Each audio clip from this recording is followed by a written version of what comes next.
እያልሽ ነው? እቺ እያንዳንዷ የምትነፍሻት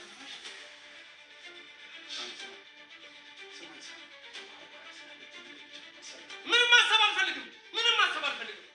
ምንድን ነው የምረጋጋው? ሱራፌል ተረጋጋ አትበለኝ። ከዚህ በላይ ምን እስከሆነ የምረጋጋው? ሳሚ ከአንዴም ሁለት ጊዜ እኮ ገላኛለች። ከአንዴም ሁለት ጊዜ። ከዚህ በላይ የምረጋጋበት ምንም ምክንያት የለም።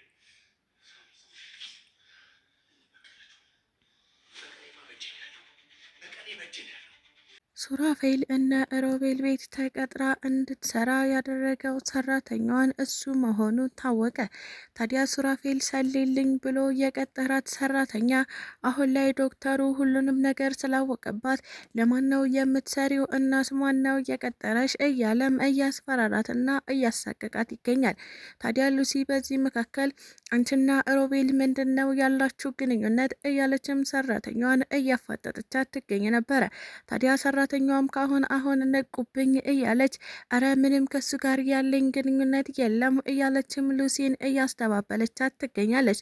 ሉሲም ገና ካሁኑ ከሰራተኛ ጋር መባለግ የፈለገ ቀጣይማ ምን ሊያደርግ እንደሚችል መገመት ቀላል ነው እያለችም ትገኝ ነበረ።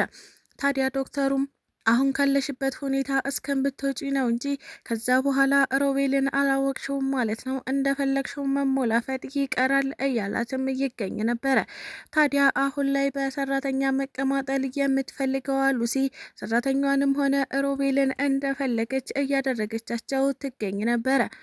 ቤዛ በመጨረሻ የነ ዶክተር ሮቤልን ቤት በመፈለግ ቤታቸው ሄዳ ትገኛለች። ታዲያ አንዴ ሮቤል አንዴ ሉሲን ብቻዋን ላውራት በማለት ነበረ ሮቤልና ሰራተኛዋ እንዲወጡ ካደረገች በኋላ ሉሲ ተገደሽ እንደሆነ አውቃለሁ፣ ለዘመናት እህትማማቾች ሆነን ኖረናል። አሁን ደግሞ ስለተለያየን አንቺን ልጥልሽ አልፈልግም፣ እባክሽ ላግዝሽ እፈልጋለሁ እና ሮቤል አስገድዶች ነው አይደል ስትል እየጠየቀቻት የምትገኘው። ታዲያ ሉሲም ስለ ምን መገደድ ነው የምታወሪው? እኔ ወድጄና ፈቅጄ ነው ሁሉንም ነገር ያደረኩት። እናም ደግሞ ልጄንም እያስወረድኩት የሳሚን ልጅ መውለድ ስለማልፈልግ ነው ስትል ነበረ ለቤዛ እያንዳንዱ ነገር እየነገረቻት የምትገኘው። በዚህ ነገር የተናደደችው ቤዛ ሉሲን ሲጥ አድርጌ ነው የምገልሽ ስትል ነበረ አንገቷ ላይ የቆመችባት። ሰላም ጤና ይስጥልኝ ውድና የተከበራችሁ ቤተሰቦቼ እንዴት ናችሁ? በያላችሁበት ሰላማችሁ ይብዛ እያልኩኝ እንኳን ወደ ቻናሌ በሰላም መጣችሁ። ለዚህ ዩቲዩብ ቻናል ደግሞ አዲስ ከሆናችሁ ላይክ፣ ሼር፣ ሰብስክራይብ እያደረጋችሁ ቤተሰብ ሁኑ። እንዲሁም ደግሞ ሀሳብ አስተያየትም ካላችሁ ኮሜንት ላይ አሳውቁኝ። ለዛሬው ደግሞ ቤዛ ፊልምን ክፍል 129 ይዤላችሁ መጥቻለሁ። እስከ ቪዲዮ ፍጻሜ አብራችን ቆዩ። ሳሚ እንዴት ነው በዚህ መንገድ አርፈን የምንቀመጠው ሲልም ሱራፌልን እየጠየቀው ይገኝ ነበረ። ታዲያ ሱራፌልም እባክህ ሳሚ ተረጋጋ፣ እኔ አርፌ አልተቀመጥኩኝም፣ እናም አንዳንድ ነገር ለማድረግ እየሞከርኩ ነው እያለም ሳሚን ለማረጋጋት እየሞከረ ይገኛል። ታዲያ ሳሚም አልረጋጋም፣ ቆይ ምንድን ነው ለማድረግ እየሞከርክ ያለኸው ሲልም ጠይቆት ነበረ። ሱራፌልም አንዲት ልጅ እነ ዶክተር ሮቤል ቤት በሰራተኛ ስም እንድትገባ እናም ደግሞ እሷ እየሰለለች አንዳንድ ነገር እንድትነግረው ከዛ ውጭ ደግሞ ቤት ውስጥ የተቀመጠውን ገንዘብ ሰርቃ እንድታመጣለት እንዳደረገም እየነገረው ይገኝ ነበረ። ታዲያ ሳሚም አረ ነው እንዴ? እንደዛማ በፍጹም አይሆንም። እነሱን መግደል እና በጉልበቴ ገንዘቡን መቀበል ነው የምፈልገው እንጂ ሰርቂያቸው መውሰድ በፍጹም አልፈልግም እያለም ይገኝ ነበረ። ታዲያ ሱራፌልም እባክህ ሳሚ አሁን ልጅቷን ምን እንደምታደርግ እንጠብቃት፣ እንረጋጋ ቢለውም ሳሚ ግን በፍጹም መረጋጋት እንዳልቻለም ጭምር እየነገረው ይገኝ ነበረ። ሱራፌል እነ ሮቤል ቤት የቀጠራት ሰራተኛ አሁን ላይ ሻንጣቸውን ስትበረብር ነበረ ዶክተር ሮቤል ብቅ ያለባት። ታዲያ ምን እያደረግሽ ነው እያለም በጥያቄ እያፋጠጣት ይገኛል። ሰራተኛዋን በጣም ከመደንገጥና ከመደናበሯ የተነሳ እባክህ ጋሼ ምንም እያደረግኩ አይደለም ስትል ነበረ አፉን ለማዘጋት እየሞከረች የምትገኘው። ታዲያ ሮቤልም አንገቷን በማነቅ ቆይ አንቺ ለማን ነው የምትሰሪው? ማን ነው የላከሽ? ቤዛ ናት ወይስ ደግሞ ሱራፌል ነው? ማን ነው እዚህ ቤት እንድትገቢ ያደረገሽ? እያላትም ይገኝ ነበረ። ታዲያ ሰራተኛዋ ሎሚም ማንም አላከኝም፣ እኔ ስራዬን ብቻ ነው የምሰራው፣ የማንም ተቀጣሪ አይደለሁም፣ የዚህ ቤት የቤት ሰራተኛ ነኝ ስትል ነበረ ሮቤልን እያዋሸችው የምትገኘው። ታዲያ ሮቤልም እሺ እንደዛ ከሆነ በቅርቡ እደርስበታለሁ። አሁን ላይ ከማንም ጋር እንድትደዋወሊ ወዴትም እንድትወጪ አልፈልግም በማለት ነበረ የሎሚን ስልክ ተቀብሎ የወሰደባት። ታዲያ እንዲህ ሲሆን እየሰማችው ሉሲ ቆይ ሎሚና ሮቤል ምንድን ነው ያላቸው ግንኙነት እያለችም ትገኝ ነበረ። ገና ከመጋባታቸው ጥርጣሬ ውስጥ እየገባቸው ሉሲ ቆይ ምንድን ነው ከሮቤል ጋር ያለች ችግር እያለችም እየጠየቀቻት ትገኝ ነበረ። ታዲያ ሎሚም እባክሽ እትዬ እኔ ከሱ ጋር ምንም የለኝም፣ እኔ ኮ አንዲት ተራ የቤት ሰራተኛ ነኝ ስትላትም ትገኛለች። ታዲያ ሉሲም ቆይ የጀመራችሁ ነገር ካለ እደርስበታለሁ፣ እናም ያኔ እናንተን አያድርገኝ እያለችም ትገኝ ነበረ። ዶክተሩ በድጋሚ ሎሚን አንገቷን አንቆ አሁንም እውነታውን ለመናገር ፈቃደኛ አልሆንሽም እንዴ እያላትም ይገኝ ነበረ። ታዲያ ሎሚም የምን እውነት ነው? እኔ ምንም እውነት የለኝም፣ እኔ ጋር ምንም አይነት የተደበቀ ነገር የለም። እባክህ ጋሼ እንደዚህ አታሰቀኝ፣ በምትወደው ነገር ልለምንህ፣ እባክህ በምትወዳት ሚስትህ ልለምንህ እያለችም እየተማጸነችው ትገኝ ነበረ። ታዲያ ሮቤልም ስለምን መዋደድ ነው የምታወሪው? ሰው አብሮ ስለኖረ ብቻ ይዋደዳል ማለት ነው? እባክሽ ወደዚህ ሂጂ፣ ድጋሚ እንደዚህ አይነት ልመና እንዳትለምኝኝ እያላትም ይገኛል። ታዲያ በዚህ መካከል እየተመለከትነው ነገር ቢኖር ሮቤል ሉሲን እየተጠቀመባት እንጂ በፍጹም አግብቷት ሊኖር እናም ደግሞ ወዷትና አፍቅሯት አብሯት እንደማይኖር ጭምር አይተናል። ታዲያ ሉሲም ይህን ነገር ስላልገባት አሁን ሮቤልን እንደ ሐኪም ማለትም እንደ ዶክተር ሳይሆን እንደ ባልትሪት እንድታደርገኝ ነው የምፈልገው እያለችም በተደጋጋሚ እየገለጸችለት ትገኛለች። ታዲያ ሮቤልም እሺ በማለት ነበረ ለጊዜውም ቢሆን ባልባል ወይም ደግሞ ፍቅረኛ እያጫወተው የሚገኘው። በቃ እንተዋቸው ለኃጢአታቸው እነሱ ይቀጡበት የምትለው ቤዛ አሁን ወደነ ዶክተር ሮቤል ቤት በመሄድ ሉሲን ላናግራት እፈልጋለሁ ትል ነበረ።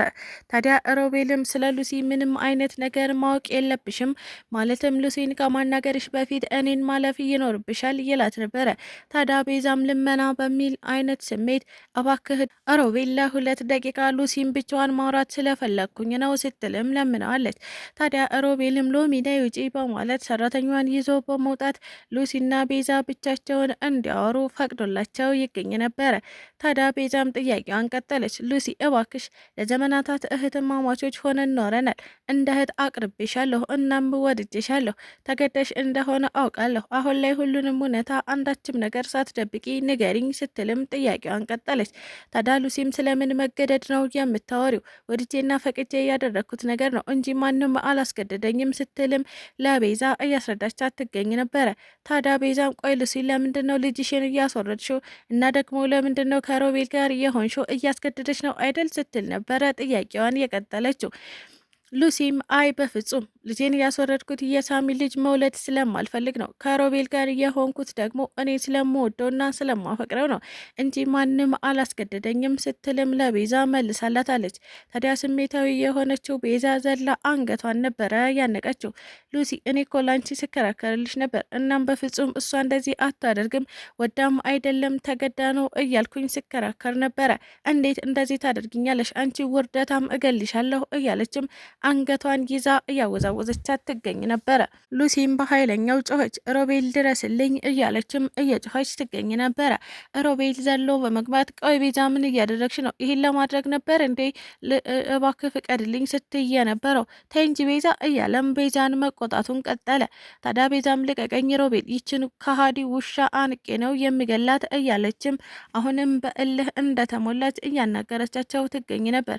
ታዲያ ሉሲም አስከትላ እባክህ ሮቤል ይችን ሴትዮ ከፊቴ ዞር አድርግልኝ፣ እንደውም እያመመኝ ነው። ታዲያ በሽተኛ መጥተው መደብደብ ምን ይሉታል? አሁን ባልታመም ኑሮ እንደዚህ አታደርጊም ነበረ። አሁን ላይሽ አልፈልግም፣ ከአጠገቤ ዞር ቤልኝ እያለችም ትገኛለች። ቤዛም ሉሲ በቅርቡ እንገናኛለን፣ የኔና ያንቺ ነገር አላበቃም፣ እኔው እራሴ በእጄ ሲጥ አድርጌ እገልሻለሁ እያለችም እየዛተችባት ሮቤል ገፈታትሮ ከቤት እንዲያስወጣት አድርጋ ከቤት ወጣች። ከዛም ስትመለስ ቤዛ ለሱራፌልና ለሳሚ እነ ሉሲን እንበቀላቸው ያላችሁትን ሀሳብ ተስማምቼበታለሁ ስትልም ነገረቻቸው። ታዲያ ሱራፌልም ቆይ ቤዝዬ ምን ለማለት ፈልገሽ ነው? እንዴትስ በዚህ ሀሳብ ልትስማሚ ቻልሽ? ሲልም ጥያቄዎችን ጠይቋት ነበረ። ታዲያ ቤዛ ምንም አይነት መልስ ሳትመልስለት በቃ የበቀል መንገዱን እንድናደርግ ነው የምፈልገው፣ እንድንበቀላቸው እፈልጋለሁ ስትልም ነገረችው።